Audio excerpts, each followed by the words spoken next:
오늘 이 시간에 심층 탐구에 함께해 주셔서 감사합니다. 네, 반갑습니다. 오늘 주제가 아주 흥미롭죠? 맞습니다. 오늘 우리가 다룰 자료가 아주 오래된 고대 문헌이잖아요. 바로 구약 성경의 여호수아 19장입니다. 아, 벌써부터 약간 어렵거나 지루하게 느끼시는 분들이 계실 것 같은데요. 하하, 그렇죠. 여호수아 19장이라고 하면 흔히들 막 각 지파별 영토 분할 명세서 정도로 알고 무심코 넘어가곤 하잖아요. 네, 끝없이 이어지는 낯선 지명들 때문에 그렇죠. 맞아요. 읽다 보면 마치 고대 부동산 등기부등본이나 토지다장을 읽는 것처럼 지루하게 느껴지기도 하고요. 그러니까 어디부터 어디까지는 누구의 땅이다 이런 식의 단순한 나열로 보이니까요. 네네. 하지만 오늘 우리의 목표는 이 익숙하고 약간은 건조한 텍스트의 표면을 한꺼풀 벗겨내는 겁니다. 단순히 무가 어디를 차지했다는 결과가 중요한 게 아니죠. 정확합니다. 이 거대한 프로젝트 이면에 숨겨진 자원 분배의 지혜, 능동적인 개척 정신, 그리고 진정한 리더십의 정수를 찾아보려고 합니다. 지금 듣고 계신 여러분께 아주 실용적인 통찰이 될 수 있어요. 맞아요. 만약 지금 듣고 계신 분이 직장에서 한정된 예산이나 프로젝트를 배분해야 하는 위치에 있거나 아니면 조직을 이끄는 리더십이라면 말이죠. 수천 년 전의 이 행정 기록에서 당장 오늘 써먹을 수 있는 꽤 날카로운 인사이트를 얻으실 수 있을 겁니다. 자, 이 내용을 한번 제대로 파헤쳐볼까요? 기대가 됩니다. 사실 우리가 고대 문헌, 특히 이런 영토 분할 기록을 대할 때 정말 쉽게 놓치는 부분이 있거든요. 그게 어떤 부분이죠? 바로 이 명단이 완성되기까지 그 안에 존재했을 치열한 인간적인 갈등과 의사결정 과정입니다. 아, 갈등이요. 네, 오늘 살펴볼 여호수아 19장은 이스라엘의 남은 7지파에게 땅을 나누어주는 거대한 행정적 마무리 작업이잖아요. 그렇죠. 마지막 7지파죠. 이게 단순히 지도 위에 선을 긋는 작업이 아니라 새롭게 정착하는 거대한 공동체가 향후 발생할 수 있는 내부 갈등을 어떻게 시스템적으로 차단하는가? 오, 갈등 차단. 네, 그리고 자원을 얼마나 합리적으로 세팅하는가를 보여주는 아주 훌륭한 조직관리 케이스 스터디로 볼 수 있습니다. 맞습니다. 그래서 첫 번째로 살펴볼 사례가 아주 흥미롭습니다. 바로 두 번째로 제비를 뽑은 시므온 지파의 영토 할당 과정인데요. 시므온 지파, 네. 원문을 보면 시므온 지파가 얻은 기업, 그러니까 그들에게 할당된 자산의 목록이 엄청 길게 나옵니다. 지명들이 꽤 많이 등장하죠. 네, 제가 조금만 읽어보자면 부엘세바, 세바, 몰라다, 하살수알, 발라, 에셈, 계속 이어지죠. 엘돌랏, 부둘, 호르마, 시글락, 벤 말가봇, 하살수사, 벳 느바옷, 사루헨. 오, 여기까지 13개 성읍이고요. 숨 차시겠어요? 하하, 거기다 아인, 림몬, 에델, 아산 등 4개 성읍, 그리고 바알랏 부엘, 즉 남방라마까지 이르는 수많은 촌락들이 상세히 기록되어 있습니다. 정말 방대한 리스트죠. 네, 근데 이 지명들을 여기서 다 외우실 이 수많은 성읍들이 시므온 지파를 위해 새롭게 개척된 미지의 땅이 아니었다는 사실이죠. 여기서 정말 흥미로운 점은 제가 먼저 말씀드렸네요. 괜찮습니다. 여기서 정말 흥미로운 점은 텍스트가 명확하게 그 기업은 유다 자손의 기업 중에라 라고 기록하고 있다는 겁니다. 유다 지파의 땅에서 떼어져 가는 거잖아요. 네, 시므온 지파가 받은 땅은 앞서 제비를 뽑아 이미 거대한 영토를 확보했던 유다 지파의 땅에서 그 일부를 떼어낸 것이었습니다. 와, 고대 사회에서 땅이라는 게 가장 핵심적인 자원인데 그걸 다른 그룹에게 양도한다고요? 그것도 이미 법적으로 확정된 자신의 소유를 말이죠. 결코 흔한 일이 아닙니다. 원문을 보면 그 이유를 아주 직설적으로 밝히고 있잖아요. 유다 자손의 분깃이 자기들에게 너무 많음으로라고요. 바로 그 지점입니다. 자신들에게 자원이 너무 과도하게 집중되어 있다는 걸 쿨하게 인정한 거죠. 현대 기업의 상황으로 비유해 볼까요? 연초에 특정 부서가 아주 막대한 예산이나 인력, 즉 여기서 말하는 분깃을 할당받았습니다. 흔히 있는 일이죠. 핵심 부서들이 보통 그렇게 받죠. 그런데 프로젝트를 진행하다 보니 자신들의 실제 필요 규모에 비해 자원이 너무 많다는 걸 깨달은 거죠. 보통의 조직이라면 어떻게 할까요? 나중에 쓸 일이 있을지도 모른다며 그 잉여 자원을 꽉 쥐고 놓지 않겠죠. 맞아요. 이른바 부서 이기주의가 발동하기 마련입니다. 네, 그런데 이들은 신성한 룰이라고 여겨졌던 제비뽑기의 결과 앞에서도 다른 그룹인 시므온 지파의 필요를 위해 아주 유연하게 자원을 재분배합니다. 진짜 대단하네요. 그런데 관점을 조금만 틀어보면 유다 지파의 이런 결정이 마냥 이타적이고 희생적인 것만은 아닐 수도 있잖아요. 맞습니다. 오히려 조직 전체의 생존을 위한 아주 전략적인 판단이었을 가능성이 높아요. 전략적 판단이요? 방대한 영토를 차지했지만 그걸 방어하고 개발할 인구가 부족하다면 그 넓은 땅은 축복이 아니라 거대한 리스크가 됩니다. 아, 관리 안 되는 빈 땅은 적들에게 좋은 표적이 되겠네요. 그렇죠. 잉여 자원을 쥐고만 있는 건 조직 전체로 볼 때 심각한 비효율을 초래하니까요. 그래서 시므온 지파에게 영토를 나누어 주고 거기에 정착하게 한 거군요. 네. 그렇게 함으로써 남쪽 경계의 방어력을 높이고 미개발 지역을 활성화하는 완벽한 윈윈 전략을 취한 것으로 해석할 수 있습니다. 아, 단순히 양보의 미덕으로만 볼 게 아니라 고도의 전략적 자원 재배치로 읽을 수 있겠군요. 상황에 맞게 초기 계획을 수정하는 유연성이 전체 공동체의 밸런스를 맞추는데 얼마나 중요한지 보여주는 예시죠. 지금 이 방송을 들으시는 여러분들도 스스로의 조직을 한번 점검해 보셨으면 좋겠습니다. 아주 좋은 포인트네요. 초기에 세워둔 계획이나 성과 지표에만 얽매여서 한쪽에서는 자원이 낭비되고 다른 쪽에서는 자원 부족으로 허덕이는 불균형을 방치하고 있지는 않은지 말이죠. 네, 자원의 유연한 재분배가 상생의 기반을 마련한다면 그 다음으로 이어지는 북부 지파들의 분배 과정은 조금 다른 차원의 지혜를 보여줍니다. 유연성만큼이나 중요한 것이 바로 명확한 기준과 원칙이라는 점이죠. 정확합니다. 그 명확한 기준의 치밀함을 보여주는 게 바로 스불론, 이사갈, 아셀, 납달리 지파의 사례입니다. 아, 여기서부터는 지파들이 막 쏟아지는데요. 제가 템포를 좀 올려서 요약해 보겠습니다. 네, 부탁드립니다. 먼저 스불론 지파입니다. 사릿, 용누아맙 시내, 다볼의 경계를 지나서 12개 성읍을 가집니다. 네, 아, 여담이지만 이 목록에 베들레헴이 등장하거든요. 유명한 그 베들레헴이 아니죠. 맞아요. 여러분이 흔히 아시는 남부 유다 지방의 베들레헴이 아니라 북쪽 스불론 지역에 위치한 동명해인 도시라는 점, 재미있는 깜짝 상식이죠. 네, 쏠쏠한 디테일입니다. 그 다음은요? 이어지는 이사갈 지파는 이스라엘, 수넴, 다볼, 요단에 이르는 16개의 성읍과 촌락을 얻고요. 네, 아셀 지파는 갈멜, 시홀 림낫, 입달 골짜기를 지나 해안가를 중심으로 큰 시돈과 견고한 성읍 두로에 이르는 22개 성읍을 얻습니다. 시돈과 두로는 정말 중요한 항구 도시들이죠. 엄청나죠. 그리고 마지막으로 납달리 지파는 사아난님의 상수리 나무, 요단, 긴네렛, 즉 갈릴리 바다죠. 하솔, 게데스 등 19개 견고한 상읍을 받습니다. 경계도 아주 복잡하게 얽혀 있어요. 네, 서쪽은 아셀, 남쪽은 수불룬, 해돋는 편은 유다에 달한 요단과 접한다고 아주 구체적으로 나옵니다. 자, 여기서 우리가 눈여겨봐야 할 것은 단순히 몇 개의 성읍을 가졌느냐가 아닙니다. 그럼 어떤 부분이죠? 텍스트가 끊임없이 반복하는 문구가 있어요. 그 가족대로 제비를 뽑았다는 명확한 시스템입니다. 철저한 원칙 아래 진행되었다는 거군요. 네, 그리고 산맥, 특정한 상수리 나무, 요단강 줄기, 기존에 존재하던 견고한 성읍들, 이런 것들을 기점으로 삼아 경계선을 긋는 그 치밀한 방식입니다. 지적도나 위성사진이 없던 고대 사회잖아요. 그렇죠. 그런 시대의 모호한 경계는 필연적으로 훗날 지독한 분쟁의 불씨가 됩니다. 고대인들은 그걸 정확히 알고 있었던 겁니다. 맞습니다. 자연지물과 이미 누구나 알고 있는 인프라를 최대한 활용해서 그 누구도 반박할 수 없는 뚜렷한 기준선을 세운 거네요. 현대 비즈니스 용어로 치면 각 부서 간의 아레날, 즉 역할과 책임을 모아먹씩 칼같이 정리한 셈이죠. 좋은 울타리가 좋은 이웃을 만든다는 속담이 딱 들어맞는 상황입니다. 분할 시스템이 공동체의 장기적인 평화를 유지하는 핵심이라는 걸 증명하고 있죠. 진짜 흥미로운 지적입니다.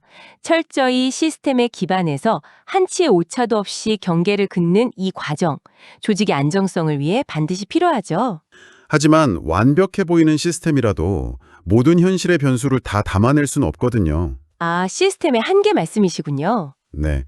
시스템이 그어놓은 경계선이 오히려 개인이나 그룹의 성장을 가로막는 한계로 작용할 때 과연 어떻게 대처해야 하는가? 오, 여기서부터 진짜 흥미진진해지는데요. 바로 그 질문에 대한 역동적인 해답이 7번째 순서인 단지파의 이야기에서 등장하죠. 단지파, 텍스트에서 가장 매력적인 반전을 보여주는 지파입니다. 단지파 역시 다른 지파들처럼 소라, 에스타올, 아얄론, 에그론, 요빠 맞은편 등 여러 성읍들을 할당받았습니다. 네, 평범하게 목록이 이어지죠. 그런데 지루할 정도로 규칙적으로 이어지던 영토 목록의 흐름이 여기서 갑자기 탁 끊어집니다. 텍스트에 갑자기 액션 장면이 등장하잖아요. 맞아요. 원문을 보면 그런데 단자손의 지경이 더욱 확장되었으니 라면서 단자손이 무기를 들고 나섭니다. 이 부분은 전체 텍스트에서 가장 이질적이면서도 매력적이에요. 단자손은 단순히 제비를 뽑아 자신들에게 주어진 결과에 만족하지 않았습니다. 그냥 순응하지 않은 거네요. 네, 그들은 능동적으로 올라가서 레센이라는 곳을 칼날로 쳐서 취했다고 기록합니다. 레센을 칼날로 쳐서 취했다. 그리고 그곳에 거주하며 조상 단의 이름을 따서 단이라고 새롭게 명명하죠. 수동적인 수용자에서 능동적인 개척자로 변모하는 순간입니다. 저는 이 장면을 읽으면서 솔직히 이런 의문이 들었어요.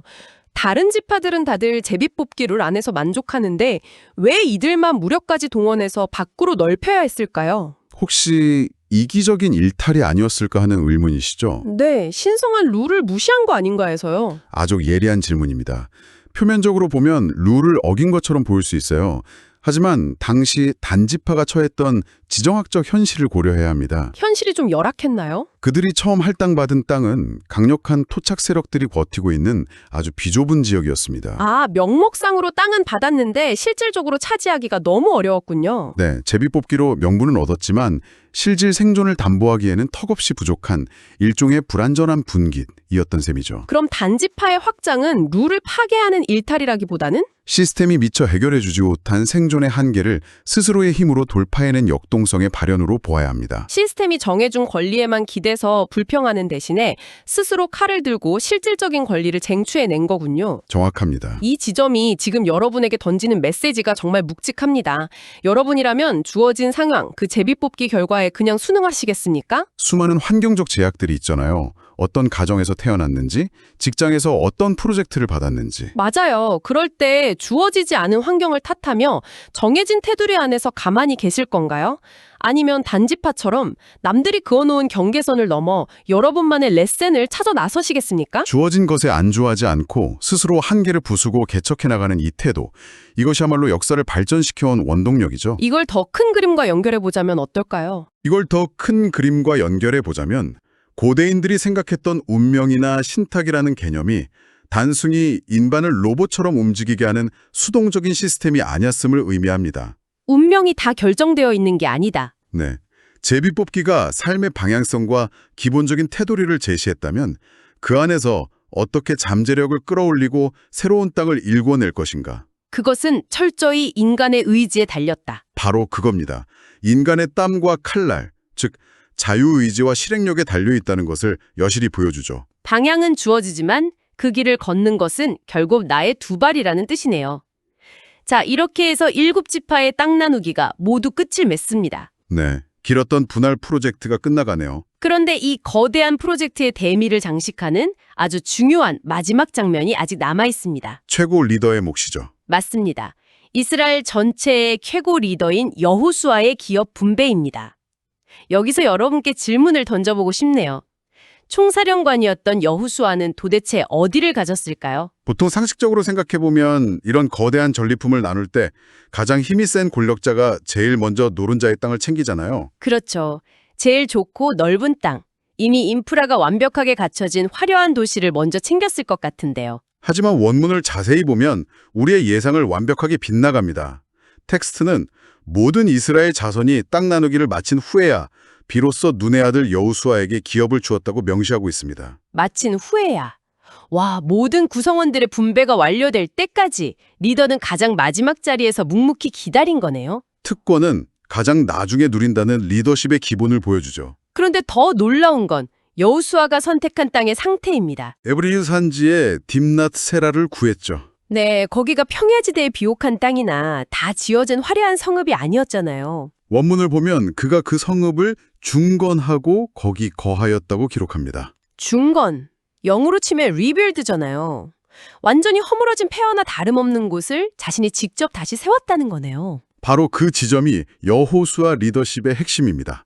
진정한 리더는 타인이 완성해 놓은 편안한 결과물에 무임승차하지 않습니다. 완성된 결과를 요구하기보다 스스로 일구어낸다. 네, 권리를 주장하기에 앞서 아무도 원하지 않는 척박한 산지의 폐허를 스스로 일구어내는 솔선수범을 보여준 것이죠. 이거 참 현대의 조직 리더들에게도 뼈아픈 교훈이네요.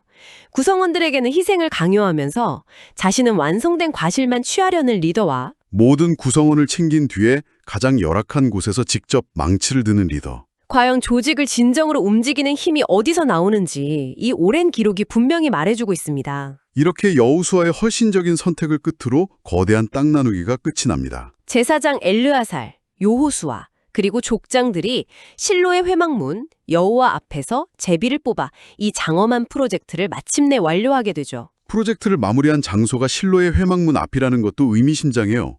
무력이나 독단에 의해 억지로 봉합된 게 아니라는 뜻이니까요. 질서와 원칙, 서로를 향한 양보를 통해 평화로운 합의에 도달했음을 보여주는 완벽한 결말입니다.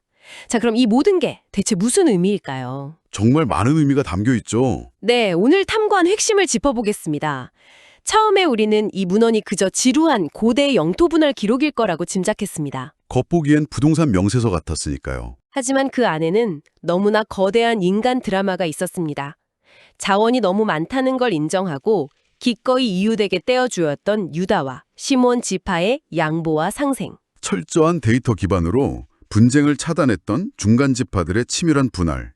스스로 칼을 들고 한계를 부수며 새로운 땅을 정복한 단지파의 개척정신. 그리고 가장 마지막에 자신의 몫을 챙기되 그것마저 폐허를 직접 세워 올리는 땅으로 선택한 여호수아의 진정한 리더십까지. 익힌 역사의 기록이 이는 우리에게 아주 중요한 질문을 던집니다. 이 부분은 우리 전문가님이 짚어주시면 좋겠네요. 네, 이는 우리에게 아주 중요한 질문을 던집니다. 겉으로만 보면 이 모든 과정은 제비뽑기라는 어찌 보면 운명이나 더 높은 차원의 결정에 맡겨진 것처럼 보입니다. 수동적인 시스템처럼 보이죠? 하지만 동시에 우리는 유다가 몫을 나누고 단지파가 새 땅을 정복하며 여호수아가 성읍을 건축하는 역동적인 인간의 의지를 보았습니다. 여러분은 어떠신가요? 여러분의 삶에서 현재 주어져 있는 제비뽑기, 즉 운명이나 환경의 결과는 무엇입니까? 어쩌면 원치 않는 상황이나 턱없이 부족한 자원, 깰 수 없을 것 같은 한계일 수도 있죠. 당신은 그 주어진 제비를 그저 수용하고 멈춰서 계시겠습니까? 아니면 단지파처럼 적극적으로 당신의 영역을 확장하시겠습니까? 때로는 유다 지파처럼 누군가를 위해 기꺼이 자원을 나누는 융통성을 발휘할 수도 있고요. 여호수아처럼 폐허 위에서 다시 시작하는 리더의 짐을 기꺼이 짊어지실 수도 있겠죠. 이 수천 년 전의 역동적인 인간의 의지가 오늘 여러분의 삶에 대해 스스로 답을 고민해보는 계기가 되었기를 바랍니다. 삶의 태도를 다시 한번 생각하게 만드는 시간이었습니다. 네, 이 깊은 탐구의 시간에 끝까지 함께 해주셔서 진심으로 고맙습니다. 다음에도 우리의 시각을 넓혀줄 새롭고 흥미로운 자료와 함께 돌아오겠습니다. 여러분, 감사합니다. 감사합니다.